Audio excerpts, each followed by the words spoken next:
अस्सलाम वालेकुम भाईजान। ये देखें इंशाल्लाह आज 15 तारीख है और आप वादे के मुताबिक चीज़ माशाल्लाह आपकी तैयार होकर आ गई बिल्कुल।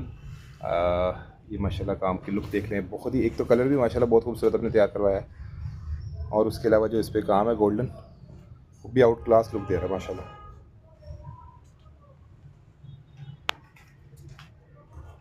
आउट क्लास लुक है, खूबसूरत ग्रेसफुल।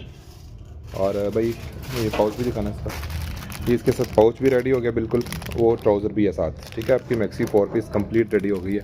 और बैक साइड भी दिखाना भाई इसकी, बैग भी आपने देखी थी सैंपल में, ये लेंगे सेम एज इस बैग भी आपकी तैयार हो गई है। और कलर भी माशाल्लाह फ़र्स्ट टाइम इतना खूबसूरत कलर बना है, जो कि बनने के बाद कभी हमने बनवाया नहीं ये कलर, लेकिन आपका कस्टमाइज़ हुआ है, लेकिन ये खूबसूरत लग रहा है माशाल्लाह बना हुआ। अल्लाह पाक मुबारक करे आप ही को जिनके लिए बनाया है। अल्लाह हाफिज़।